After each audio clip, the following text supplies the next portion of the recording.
All right, so we are now out of the president's job listing, so we're not going to go through a whole list of every single job he does in super detail, with the exception of this one. This is his foreign policy powers. This is a huge, I can't underestimate how important this is in regards to the executive branch and their power. Huge thing. This is how the government, or the president, the executive branch, interacts with other countries, and there's two big reasons why I view it as being probably the biggest power he has. One, it's just how this is about world peace. This is about how we interact with other countries. This is how we trade, how we finance, how we borrow money, how all these various ways that we interact with, in geopolitical terms, other countries, China, Europe, all those places. That's the number one, just the magnitude of it. Second, it's not really curtailed in any way by the Constitution. Short of the president doing something that violates international law or violating the Constitution on U.S. soil, there's very little that the Congress or the Supreme Court can actually do to stop the president from doing what he wants to do. Foreign policy is in many ways considered the sole province of the executive branch and thereby the president. So there's not much curtailing of these powers. So when I'm talking about the president can do X, Y, and Z with foreign policy, he has pretty much unfettered ability to do it. There's nothing holding him back. That's one reason why we consider the presidency such a big issue. Because remember, commander-in-chief, control of the military, that's part of foreign policy. He's got the nuclear codes. He's got the bombs. All those things you hear in the news that have become cliche.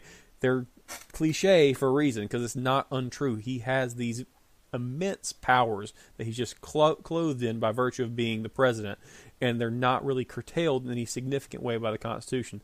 We have the War Powers Act we talked about last lecture. We have the ability of Congress to declare war that's in conflict with the commander-in-chief power, but really that's about it. Agreements, negotiations, how the president interacts with countries, whether he's kind or not kind to a certain administration of a certain country, that's all up to the president and the president's office. There's no real way for Congress to go, don't do that, we're going to pass a law. You can't.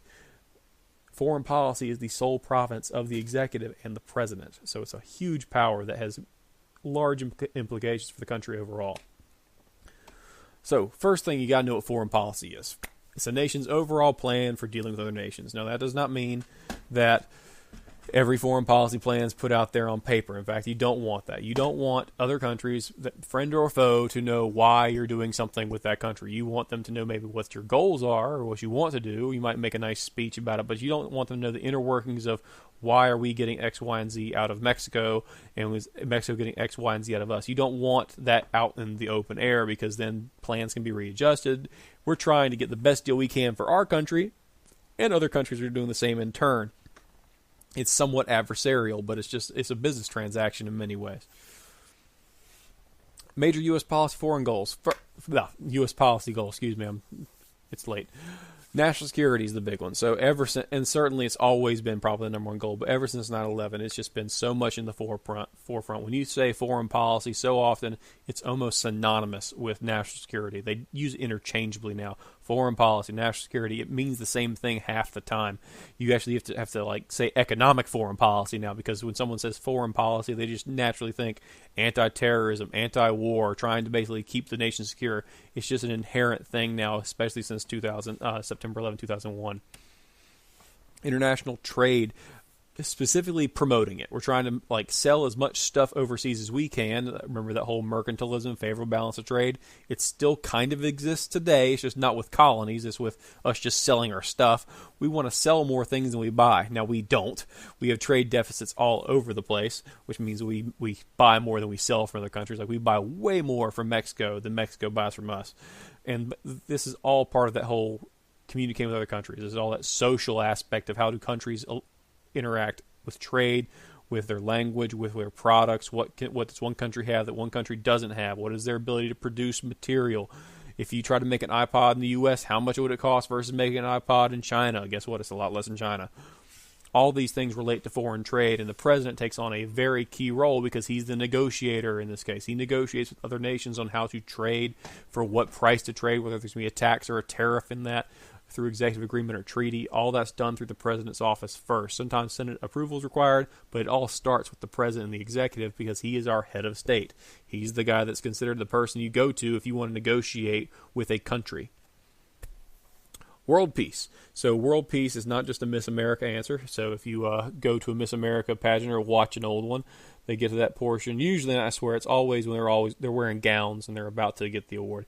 They'll say, "What if you had one wish? What would it be?" And they say, "World peace," every single time. And it became such a cliche that now they don't say it just to avoid the cliche. But it's not a cliche in this context. World peace is a legitimate concern for the U.S. and for the president's foreign policy because world peace means money. It's very hard to trade and make money off of countries through trade, through export and import, if they're blowing up every 30 days. You can't do that. You can't, like right now, we are not trading things with Syria. We're not selling Beanie Babies or Jordans or anything else over to Syria because we can't. It's a state in failure. It's falling apart. It's in the middle of a civil war.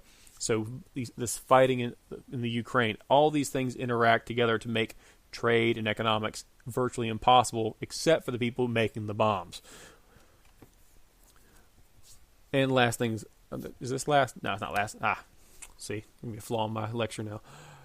Promoting democracy. If you've ever heard of the term nation building, that's this. The promotion of democracy since World War II has been a primary goal in the U.S. foreign policy.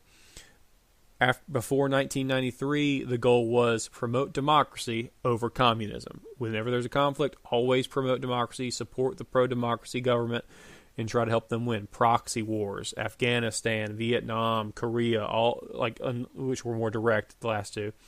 But proxy wars in the Middle East. Anytime Russia wanted to invade some place that they hadn't been before, we would send money, bombs, Stinger missiles over to the natives and the tribal people in Afghanistan to basically fight them because we didn't want communism expanding and we wanted to promote democracy.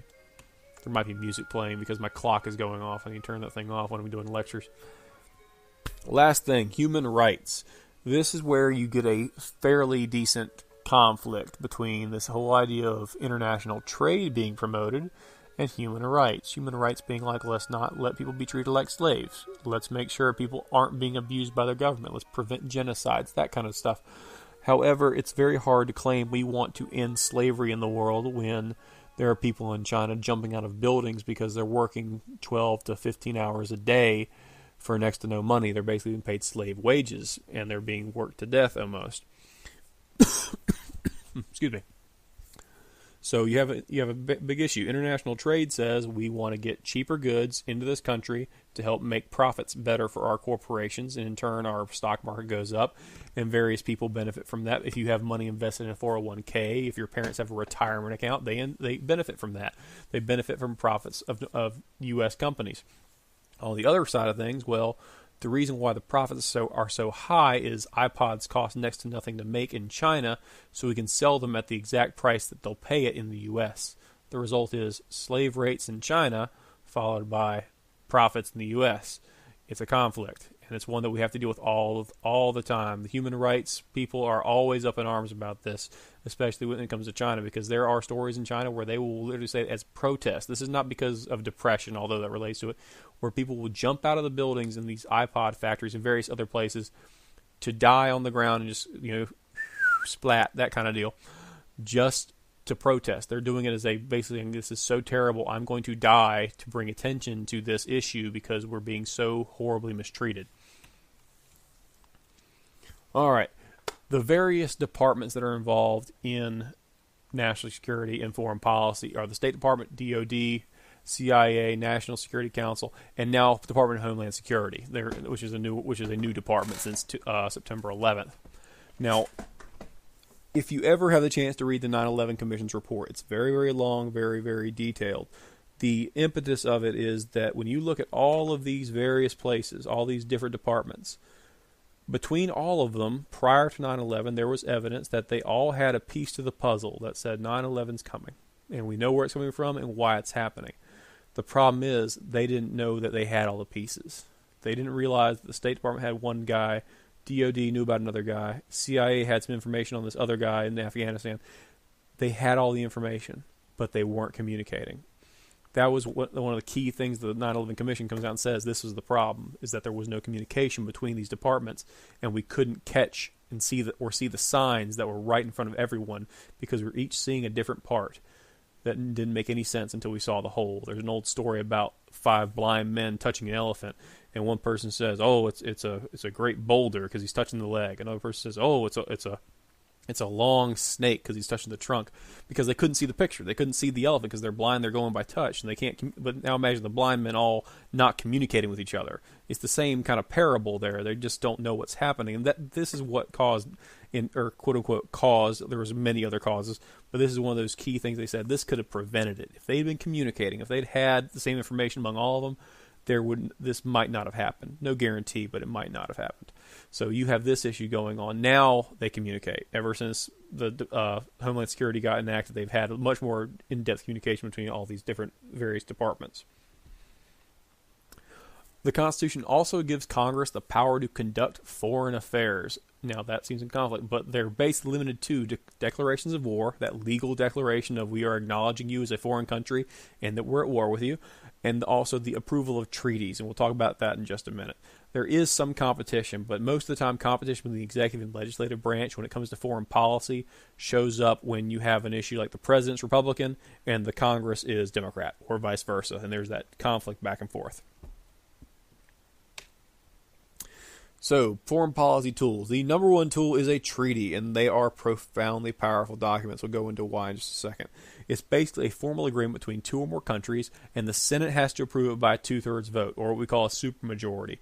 Instead of 50, there's 100 senators, so instead of being 51 to approve, it's 60. I'm going to be bad at math all of a sudden. 67. If 67 senators vote for it, or is it 66? I think it's 67 because they got to get 66.3. It's 67 senators. Once they hit that number, boom, it's a treaty and it's approved. Now, the reason why that's important is there is some case law out there that says, this is out of the Supreme Court, so it's the law of the land, it says that treaties and the conditions contained within them are on par or equal to conditions in the Constitution, which begs the question, what happens if they sign a treaty and it's approved by 2/3 of the Senate that says all guns have to be destroyed by noon, January 2018. Well, that's an obvious violation of the Second Amendment, but we have some information out there from the court saying, well, treaties are equal to the Constitution. So who wins? Does the Second Amendment win? Does the First Amendment win? No more talking bad about government, according to this new treaty. Which issue wins? And there's some debate, and there's some, if not a lot, of debate on that issue. So the treaty power has huge implications. There's treaties out there that basically make it to where you can't do certain things on your land, like hunt, because there's some random bird that's endangered in another country. Very, very strange treaties. And they can only be revoked by that same number. So it's hard, once a treaty's put into action, you can't revoke the thing short of basically just undoing the treaty by another treaty, which is another 2/3 vote. So it's very difficult. Now, executive agreements, they're the same as treaties, except they are not approved by the Senate, and they don't last as long. So it's the same issue. Formal agreement between two or more countries. That's an executive agreement. No approval process, so no supermajority required. And in fact, Congress doesn't even enter into it. Congress is unrelated to this issue. Congress has no input on this outside of just trying to change the president's mind or the executive branch's mind. Now, that being said, they're also weaker agreements than treaties. Treaties have the strength of the Constitution, in theory. Executive agreements only have the strength of the executive as long as they're in office. So Obama signed an executive agreement relating to Iran. Well, Trump came in. What do you think he did to that executive agreement? It's gone. He blew it out of the water. Now, Hillary might have kept it because they were both Democrats, but there's no guarantee any given 4 years that any of your executive agreements that you have with other countries are going to stay in place. So they don't have as much strength, and other countries already know that. And they're a foreign policy tool, but they are not even close to as strong as a traditional treaty. The last tool that they have at their disposal are ambassadors. And an ambassador is just a diplomat that the president appoints that is then approved by the Senate, and they go to another country to represent the interests of the United States. They don't take over anything. They are given diplomatic immunity. They're there to negotiate on behalf of the United States. They're like proxy president. So the president is the chief negotiator in theory, but the president can't negotiate with all 200 plus other countries that are out there at any given time. It might be less than 200, I don't know off the top of my head. But they can't negotiate with all these people. And essentially they do that job. And hopefully, it doesn't always work out this way, the person the president appoints to the ambassadorship, and who is also approved by the Senate, has some experience with that country they are going to represent in. So if you want somebody to go represent our interests in Argentina, you would hope that representative would also speak Spanish. Doesn't always work out that way. So there are cases, especially in early U.S. history, where an ambassador was just like a buddy of the president, and they just say, "Well, you helped me get elected. You want to go live in Germany for a while and make some money?" And they say, "Yes, sir, I would." And off they go, and that's all it really took, because it was considered almost like a patronage job. If you help the guy get in office, he's going to help you get paid, and it doesn't quite work that way anymore most of the time. And when it does happen that way, it gets a lot of news coverage, and usually they put the kibosh on it pretty quickly. The second issue with ambassadors, look where the arrow's going. We only send ambassadors to the governments that we accept as legitimate. We are not going to send an ambassador to the Islamic State. We're not, because we don't acknowledge them as a state. We consider them a terrorist group. It's also a big deal if you withdraw your ambassador. So if you have an ambassador in country A, and then you say, "I'm taking my ambassador out of there," you are basically saying, "I'm cutting off relations with you because you're not acting the way a country should act." It's considered a big outrage if it's inappropriate. It's also considered a way that identifies a country as falling apart. The ambassador, like for example, there was an ambassador in a country called Libya. Well, he was killed because Libya went into full-blown civil war terrorist mode, and that guy got killed by a bunch of terrorists. It was in Benghazi. It was in the news. You probably heard all about it during the presidential election cycle because Hillary Clinton was involved at some level. Excuse me. All right, so this is just a basic list. You can pause it on this screen for a second, just take a look at them. We're going to go over in detail the North American Free Trade Agreement. Back in 1993, came into a full effect in 1994, often called NAFTA. And you're going to hear it a lot in the next few years because it's one of those things that Trump and Bernie Sanders, for that matter, when he was running for president, railed against. And we're going to talk about the pros and cons of NAFTA and why it was put into place. All right, so here's a quick, this is actually a very shallow introduction to what NAFTA is. It stands for North American Free Trade Agreement. Basically, it removes all trade barriers between the U.S. and its other countries in the area. So you have U.S., Canada, and Mexico. Due to NAFTA, there's no tariffs, there's no taxes when goods cross borders, which is really cool because one of the big ways that countries typically protect their interest is by taxing imports. It's called a tariff. If you tax the import, then that taxed import has to compete with American goods at a higher level. So one thing that happened with Japan a while ago, Japan, after World War II, started to become more industrialized after it got bombed and everything. They started building cars that people loved, and the thing is, they were really good cars. Like Honda, that company came out. Toyota, this is when they started getting big early on, making high quality vehicles that were insanely cheap for the time. Compared to an American car, it was like buy two Japanese made cars for the price of one American. It was that inexpensive because they were an expanding country. They were recovering from war. Their people did not work for as much money because they simply didn't need to, because there was nothing. They were just recovering still. They'd only been deoccupied by the U.S. for maybe a decade or two. This is a very new country in a lot of ways. The empire of Japan, like the emperor, was no longer considered a god anymore. This is a changing culture going on in Japan at the time. So they were selling cars, importing them to the U.S. for nothing. There was no tax, no tariff really in place that was of any consequence. So Japan had this huge advantage over U.S. manufacturers, and U.S. politicians saw this, and they saw their auto industry dying where it was very robust with Ford, GM, all these Chrysler, all these different companies that were here providing jobs. Suddenly they were just floundering. This was solved by a very, very robust tariff on Japanese imports of vehicles. Basically, it put Japanese imports on par as far as price is concerned with American vehicles to basically protect the American industry. With NAFTA, that doesn't exist.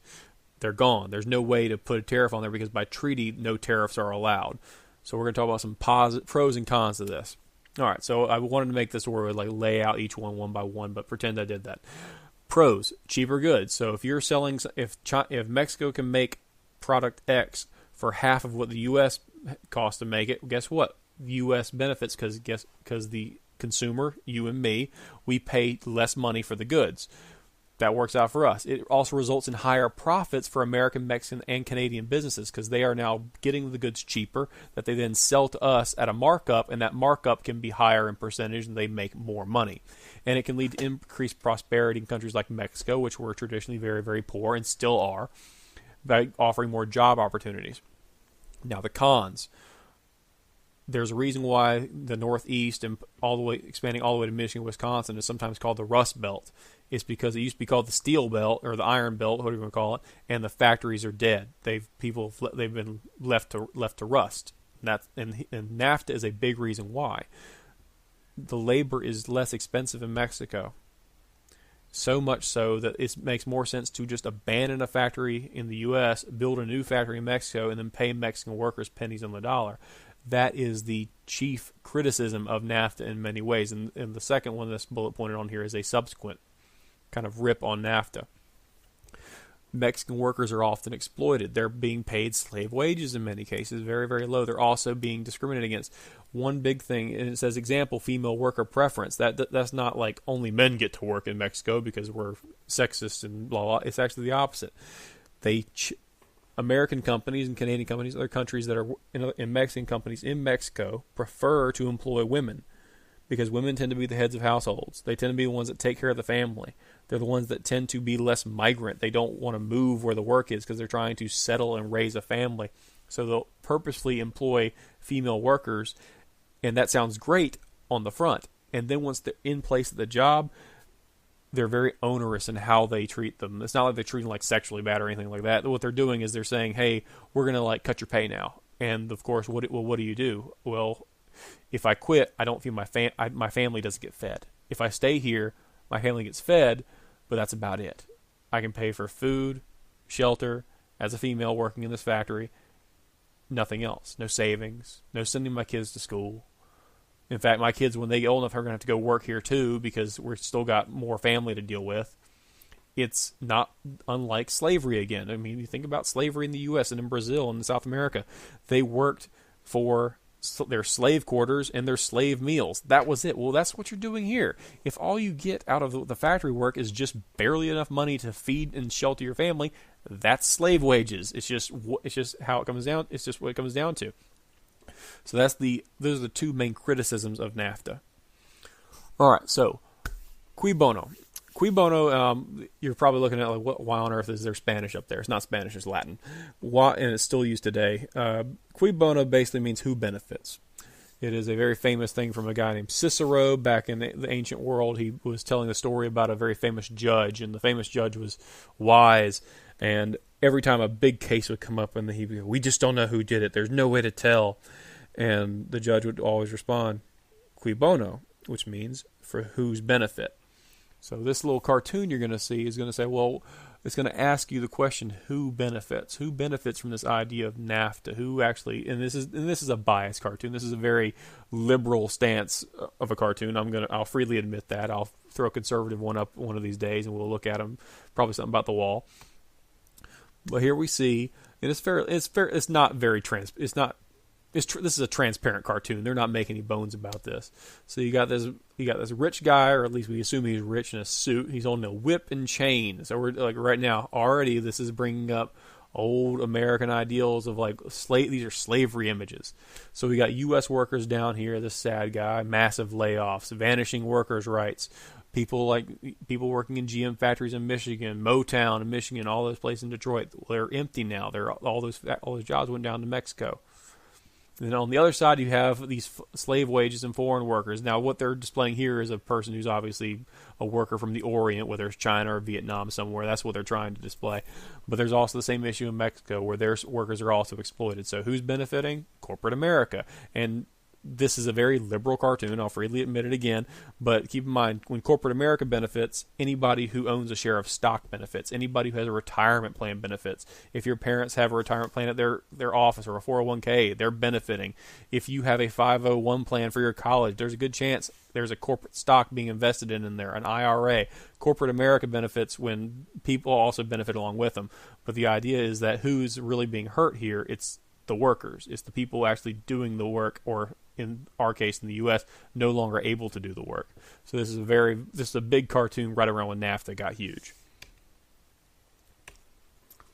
All right, here's a few more foreign policy tools now that we took a break to talk about NAFTA. Trade agreements outline what products may be traded and what rules there are for the trade. We cannot import heroin. It's illegal. That's a trade agreement. We don't allow that to happen. We're not allowed to import things that are infringements of copyrights. China is notorious for it.